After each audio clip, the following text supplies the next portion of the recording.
Hello my dear students, good morning. This is Ravindra Kumar. तो आप सभी को यूट्यूब चैनल पे स्वागत है। तो आज हम लोग इस वीडियो में क्लास 11th की मैथ एनसीईआरटी का complex number and quadratic equation पढ़ने वाले स्टूडेंट, जो कि क्लास 11th में बहुत ही मज़ेदार टॉपिक है। और आप अगर वीडियो को ध्यान से देखते हैं तो आपको कॉम्प्लेक्स नंबर क्या होती है, कॉम्प्लेक्स नंबर में किस तरह के क्वेश्चन बनते हैं, इसके एग्जाम्पल क्या होते हैं, सारा कुछ डिटेल में इसमें बताया जाएगा। तो वीडियो को ध्यान से देखते, लास्ट तक देखते तो आपको सारे डाउट क्लियर हो जाएंगे। तो आइए शुरू करते हैं बिना समय गवाए। तो वीडियो स्टार्ट करने से पहले आपसे एक छोटी सी रिक्वेस्ट है कि वीडियो को जल्दी से लाइक कर दीजिए, और अगर वीडियो पसंद आए तो अपने दोस्तों के साथ शेयर करें, कमेंट करके ज़रूर बताएं आप लोग। तो देखिए, आज हम लोग शुरू करेंगे कॉम्प्लेक्स नंबर। क्या शुरू करेंगे? Complex numbers and quadratic equation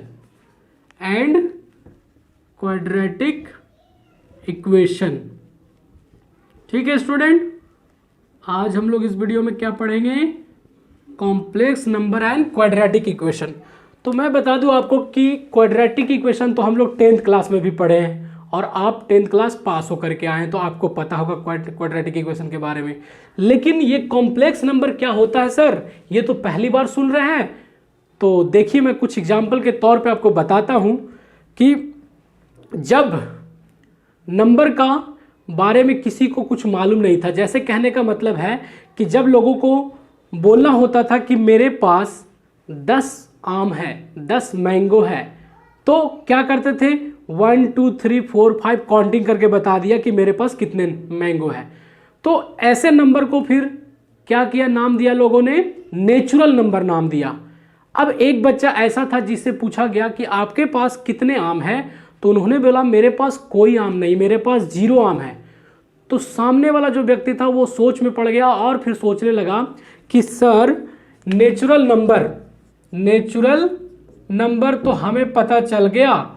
natural number क्या होती है? ऐसी संख्या जो 1 से स्टार्ट होती है, यानी गिनती के संख्या को हम क्या बोलते हैं? नेचुरल नंबर बोलते हैं। Such a number which is started from 1 to infinity is called natural number. लेकिन एक ऐसा व्यक्ति था जो बोला कि मेरे पास 0 मैंगो है। तो सोच में पड़ गया कि जब 1 2 3 के पहले अगर 0 लग जाए तो फिर इस नंबर को हम क्या नाम दें?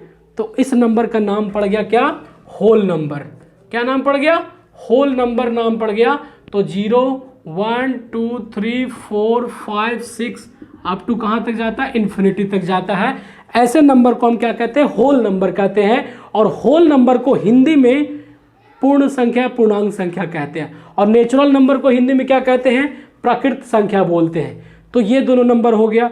उसके बाद लोगों ने फिर जब नंबर के बारे में चर्चा किया तो भी प्रॉब्लम आने लगा। जैसे कोई बोला कि मेरे पास हाफ मैंगो, आधा मैंगो है, कोई बोला कि मेरे पास 3.5, 2.5, इस तरह के नंबर आने लगा। तो वो फिर सोच में पड़ गया और सोचने लगा कि हमने तो 2 नंबर का रिसर्च कर लिया, खोज कर लिया, लेकिन इन नंबरों का नाम क्या दिया जाए? तो ऐसे नंबर को फिर उन्होंने क्या दिया? ऐसे नंबर को उन्होंने ये नाम दिया रेशनल नंबर। क्या नाम दिया? Rational number. रेशनल नंबर किसे कहते हैं? रेशनल नंबर किसे कहते हैं? ऐसी संख्या जिसे हम p/q के फॉर्म में लिख सकते हैं और q = नॉट 0 होना चाहिए। ऐसे नंबर को हम रेशनल नंबर कहते हैं। और रेशनल नंबर को क्या कहते हैं हिंदी में? परिमेय संख्या कहते हैं। Such a number which can be written in the form of p/q but q = not 0, that is called rational number.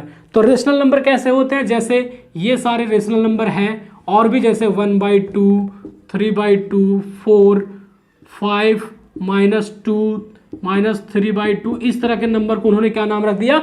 Rational number नाम रख दिया। क्या रख दिया? Rational number. उसके बाद फिर से एक नया नंबर आया, इरेशनल नंबर। कौन सा नंबर? Irrational number. तो इरेशनल नंबर को फिर उन्होंने सर्च किया और बताया कि ऐसी संख्या, ऐसी नंबर जिसे हम p/q के फॉर्म में नहीं लिख सकते हैं, तो ऐसे संख्या को क्या बोलेंगे? इरेशनल नंबर बोलेंगे। जैसे √2, √3, √5, या फिर 0.01, 002, 003 इस तरह से कुछ नंबर आने लगा, तो ऐसे संख्या को p बाई क्यू के फॉर्म में नहीं लिख सकते हैं। तो हम इन नंबरों को क्या बोले, इरेशनल नंबर बोले। Such a number which can be not written the form of p by Q is called irrational number. अब इन दोनों नंबरों को मिला करके रियल नाम दिया गया। आपसे 10th क्लास में पढ़े होंगे हम लोगों ने, आपको याद होगा कि रियल नंबर किसे कहते हैं। रियल नंबर रेशनल नंबर और इरेशनल नंबर के मिलने से बनता है, उसे हम रियल नंबर कहते हैं। लेकिन रियल नंबर के अलावा कुछ ऐसे नंबर होते हैं जो इमेजिनरी होते हैं, वो रियल नहीं होते। तो फिर उन्होंने सोच में पड़ गया और सोचने लगे कि कैसे उसका नाम दिया जाए, तो फिर उसका नाम क्या पड़ा, कॉम्प्लेक्स नंबर नाम पड़ गया। तो देखिए कैसे पड़ गया, जैसे एक एग्जाम्पल के तौर पे मैं लेता हूं, x² + 1 = 0। ठीक है, हमने एक इक्वेशन लिया और इसे सॉल्व करके यहां से x की वैल्यू फाइंड आउट करना चाहते हैं, x का मान निकालना चाहते हैं।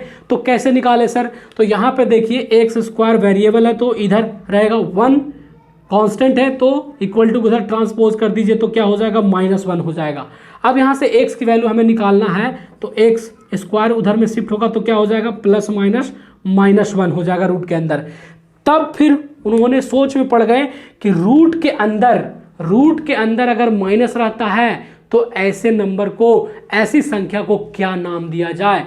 तो फिर उन्होंने क्या नाम दिया, कॉम्प्लेक्स नंबर, या फिर क्या कह सकते हैं इसे, इमेजिनरी नंबर कह सकते हैं। तो आई होप आपको समझ में आ गया होगा कि कॉम्प्लेक्स नंबर या इमेजिनरी नंबर क्या होता है।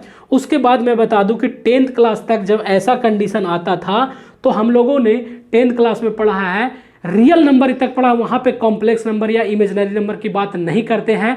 अगर ऐसा कंडीशन 10th क्लास में आ जाता था तो हम लोग कहते थे इसको आगे सॉल्व नहीं कर सकते हैं, ये हम लोगों के लिए डिफाइंड नहीं है 10th up to 10th class. लेकिन वही चीज़ जब आप 11th में आ गया और ऐसा कंडीशन आ जाता है तो उसका फिर कोई ना कोई सॉल्यूशन है। और एक बात बता दूं कि जैसे रूट के अंदर -2 लिखता है, रूट के अंदर कोई -3 लिखता है, रूट के अंदर -4 लिखता है, तो ये ऐसा लिखना मैथमेटिकली रूल से गलत माना जाता है। तो फिर इसी को इन्होंने क्या किया कि रूट के अंदर जब माइनस आ जाता है तो इसको रिमूव करने के लिए, हटाने के लिए, दूसरे तरीके से लिखने के लिए आप इसको ऐसा कर सकते हैं, क्या 2 × -1 कर सकते हैं बिल्कुल।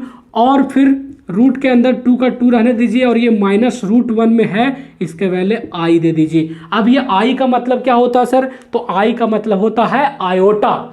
क्या होता है, इसको बोलते हैं आयोटा, IOT, ये ग्रीक वर्ड से लिया गया है, तो इसको आयोटा बोलते हैं। और ये कॉम्प्लेक्स नंबर को रिप्रेजेंट करता है या इमेजिनरी नंबर को रिप्रेजेंट करता है। और रूट के अंदर कभी भी माइनस में वैल्यू आ जाता है तो उसे हम आई से यानी आयोटा से रिमूव कर सकते हैं। आई होप आपको समझ में आ रहा होगा कि कॉम्प्लेक्स नंबर क्या होती है। अब हम लोग कॉम्प्लेक्स नंबर का डेफिनेशन लिखेंगे, इसके ऊपर कुछ एग्जाम्पल वगैरह देखेंगे।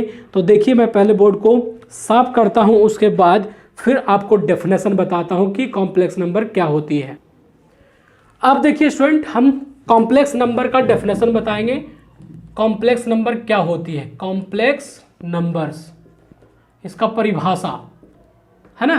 तो अगर हिंदी में बात करें तो ऐसी संख्या जिसे हम a+ib के फॉर्म में लिख सकते हैं, ऐसी संख्या को हम कॉम्प्लेक्स नंबर कहते हैं। क्या कहते हैं, कॉम्प्लेक्स नंबर कहते हैं। तो देखिए अगर इंग्लिश में इसे लिखा जाए तो कैसे लिखेंगे, सच a numbers which can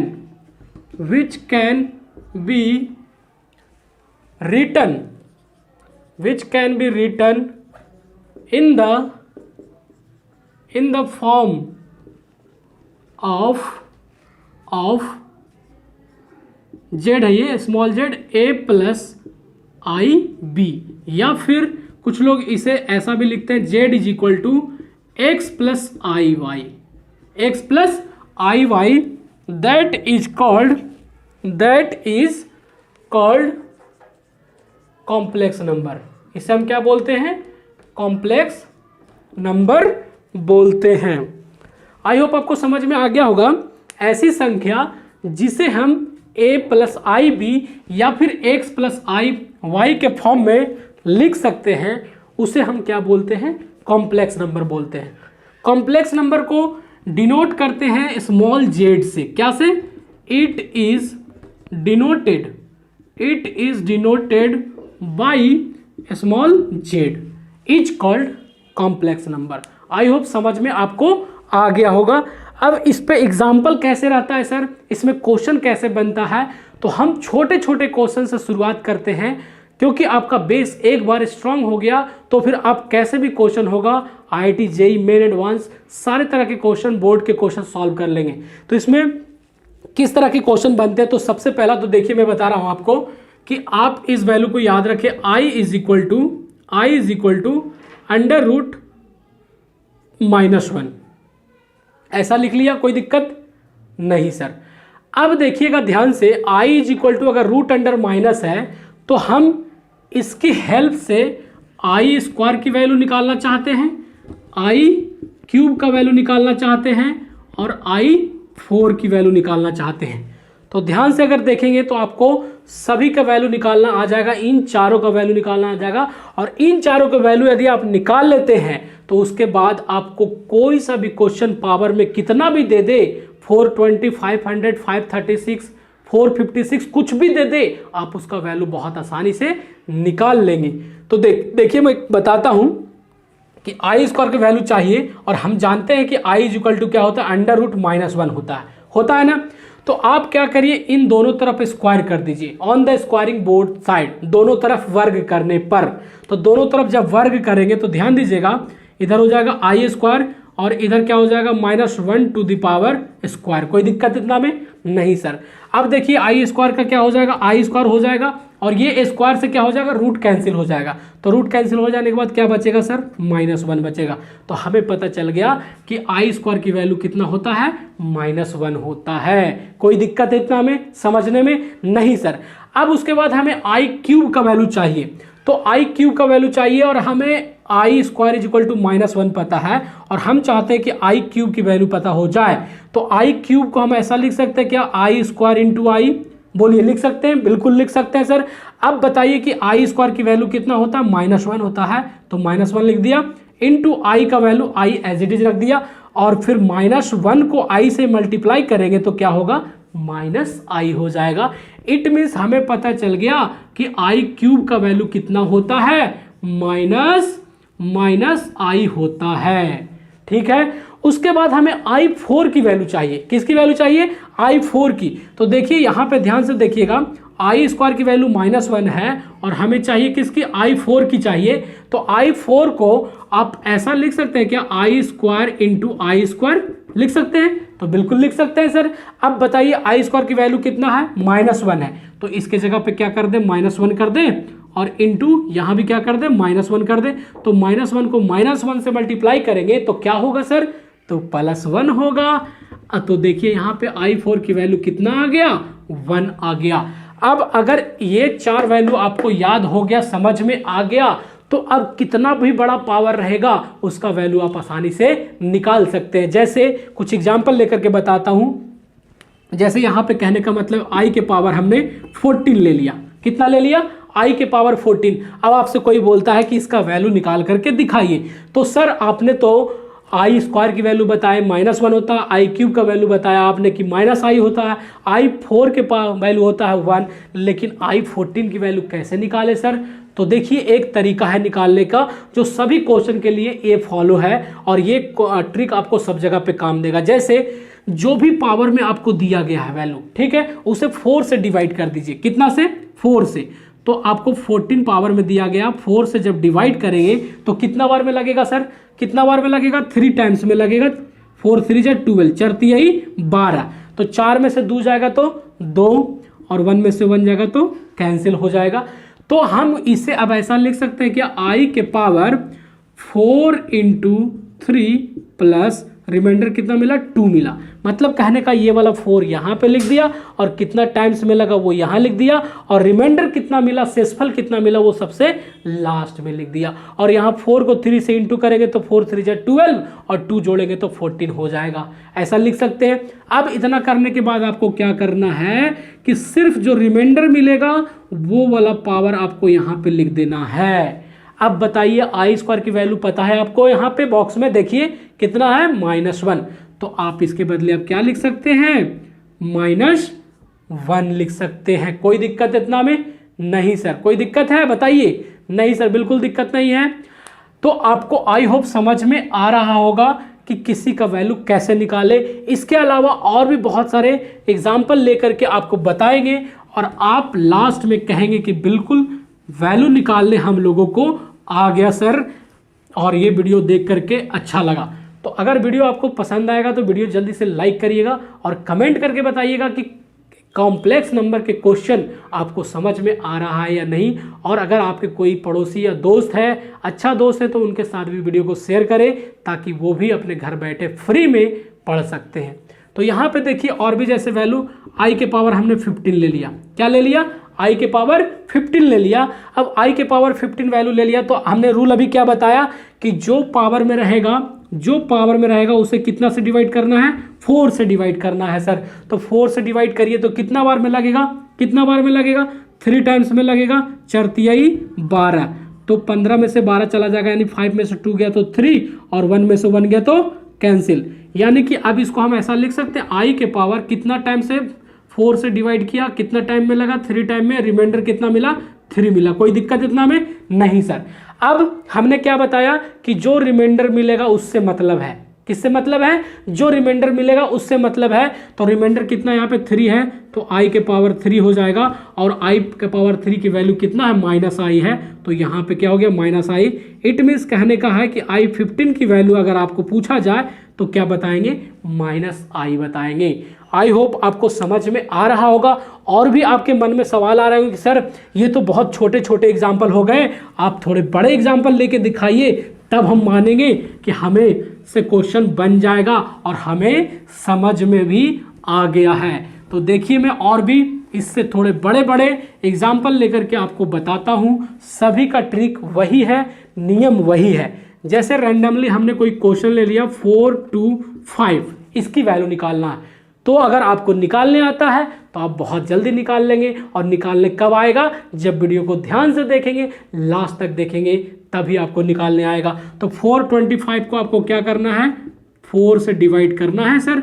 तो 4 से डिवाइड करेंगे तो कितना टाइम्स में लगेगा, 1 टाइम्स में लगेगा, तो 4 में से 4 जाएगा, कैंसिल हो जाएगा। ऊपर से 2 उतरा तो 2 छोटा पड़ रहा था, एक नंबर और ऊपर से उतारना पड़ेगा, यानी एक 0 यहाँ पे लगाना पड़ेगा। अब 4 से डिवाइड कीजिए 25 को, तो कितना टाइम्स में लगेगा, 6 टाइम्स में लगेगा, 4 6 24। अब देखिए 5 में से 4 जाएगा तो 1, 2 में से 2 गया तो कैंसिल, यानी कि हमें रिमाइंडर कितना मिला, 1 मिल रहा है। तो हम इसको ऐसा लिख सकते हैं, क्या, ध्यान से देखिएगा, 4 से डिवाइड किया और हमें कितना टाइम्स में लगा, 106 में लगा, और रिमाइंडर कितना मिला, शेषफल 1 मिला। तो हमको पता है कि आप रिमाइंडर जो मिलता है वही लास्ट में पावर लिखते हैं। तो i के पावर 1 और i के पावर 1 को हम डायरेक्ट क्या लिख सकते हैं, i लिख सकते हैं। और i मतलब कहने का हुआ कि 425 की वैल्यू आपको जो निकल के आ रहा है वो i निकल के आ रहा है। और जब i आए तो उसको आप कुछ नहीं चेंज कर सकते, i को ही i एज इट इज लिख देंगे। इसका मतलब कहने का ये हुआ कि अगर आपसे कोई पूछता है कि i425 की वैल्यू कितना होगा, तो i होगा। आई होप आपको शायद निकालने आ गया होगा। अब उसके बाद और भी एक आध एग्जाम्पल लेकर के आपको बताते हैं कि अगर आपको क्वेश्चन में माइनस वाला रहे तो कैसे करें सर। माइनस वाला भी रहेगा तो आपको घबराने की बात नहीं है, प्रोसेस वही रहेगा, कोई दिक्कत वाली बात नहीं है। जैसे कहने का मतलब है कि i के पावर -16 ले लिया, क्या ले लिया, i के पावर -16 ले लिया, तो आप सोच में पड़ जाएंगे कि सर अभी तक तो आप प्लस वाला वैल्यू बता रहे थे, पावर में माइनस आ गया, तो इसे कैसे सॉल्व करें। तो आपको कुछ नहीं करना है, इसको आप ऐसा लिख सकते हैं, क्या, 1/i के पावर 6, अब प्लस में हो गया, कोई दिक्कत तो नहीं है, नहीं सर। अब कोई दिक्कत वाली बात है, 16 के पावर के वैल्यू निकाल लीजिए। कितना से डिवाइड करते हैं तो 4 से डिवाइड करते हैं, तो 4 से डिवाइड करेंगे तो 4 4 जा 16 हो जाएगा, 6 में 6 जाएगा कैंसिल, 1 में से बन जाएगा कैंसिल, यानी कि रिमाइंडर 0 मिल रहा है। तो हम इसे ऐसा लिख सकते हैं क्या, 1 कुछ नहीं कर सकते, आई के पावर 16 को क्या कर सकते हैं 4 × 4 + 0 और 1 एज इट इज ऊपर में, और आई के पावर जो रिमाइंडर बचता है उससे मतलब होता है, तो यहाँ पे पावर में कितना हो गया 0 हो गया। कोई दिक्कत इतना में नहीं सर। अब आप बताइए कि 1 का 1 और आई के पावर 0 का वैल्यू कितना होता है, तो आप जानते होंगे किसी भी नंबर के पावर 0 रहे तो उसका वैल्यू हमेशा क्या होता है 1 होता है, और 1 को 1 से डिवाइड करेंगे तो क्या मिलेगा 1 मिलेगा। इट मीन्स कहने का ये हुआ कि आई के पावर -16 का वैल्यू कितना होगा 1 होगा। तो 2-3 एग्जाम्पल बताने से तो ये कंफर्म हो गया आपको कि आई के पावर, आयोटा के पावर किसी तरह के वैल्यू दिया रहे तो आपसे क्वेश्चन बन जाएगा। तो ये तो बहुत बेसिक के क्वेश्चन हो गए, इसी तरह के बहुत सारे वैरायटी और भी है। तो देखिए मैं उस तरह के भी क्वेश्चन आपको बताता हूँ, छोटे छोटे क्वेश्चन अभी बता रहे हैं ताकि एक बार आपका बेस मजबूत हो जाए कॉम्प्लेक्स नंबर में। फिर आप एनसीईआरटी से या फिर RS अग्रवाल से या RD शर्मा से किसी भी बुक से आप बनाएंगे तो आपसे क्वेश्चन बहुत आसानी से बनेगा और आप कहेंगे कि बिल्कुल सर हमें तो कॉम्प्लेक्स नंबर बहुत इजी लगने लगा अब। तो देखिए जैसे और भी कुछ एग्जांपल अलग तरह के लेके दिखाते हैं, जैसे यहाँ पे कुछ इस तरह से रहता है आई के पावर 16 + 2 आई के पावर 13 + 3 आई के पावर 14, इस तरह से भी वैल्यू रह सकता है। तो अब इसे कैसे सॉल्व करें सर, तो कोई बात नहीं है, सबको अलग अलग सॉल्व कर दें और जो वैल्यू आएगा यहाँ पे पुट कर देंगे और प्लस माइनस करके आंसर निकाल देंगे। तो सबसे पहला आई के पावर 16 का वैल्यू निकालते हैं। तो आई के पावर 16 निकालने के लिए अभी हमने बताया 4 से डिवाइड करते हैं तो 4 4 जा 16, 6 कैंसिल हो गया, यानी कि रिमाइंडर तो 0 मिला। तो हम डायरेक्ट यहाँ पे क्या कर सकते हैं, आई के पावर 0 लिख दिया, कोई दिक्कत नहीं है। फिर यहाँ पे माइनस है तो माइनस दिया, 2 है तो 2 लिख दिया।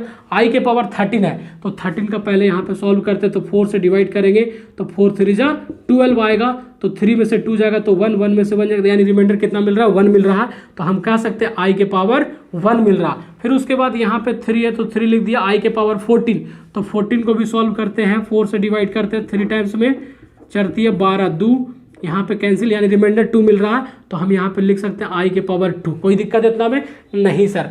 अब बताइए आई के पावर 0, आयोटा के पावर 0 की वैल्यू कितना होगा 1 होगा। उसके बाद माइनस है तो माइनस कर दिया, 2 का 2 लिख दिया, और आयोटा को कुछ नहीं कर सकते, आई के पावर 1 को हम आई भी लिख सकते हैं। और यहाँ पे देखिए ध्यान से 3 का 3 लिख दिया, और आई स्क्वायर की वैल्यू कितना होता है -1 होता है, तो -1 लिख दिया, कोई दिक्कत इतना में नहीं सर। और सॉल्व कीजिए, 1 का 1 हो गया, -2i का -2i हो गया, 3 को -1 से मल्टीप्लाई करेंगे तो -3 हो जाएगा।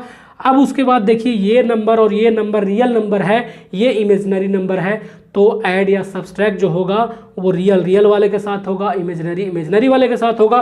तो यहाँ पे 1 प्लस का है, 3 माइनस का है, तो यहाँ पे कितना हो जाएगा -2 हो जाएगा, और यहाँ पे -2i बच जाएगा।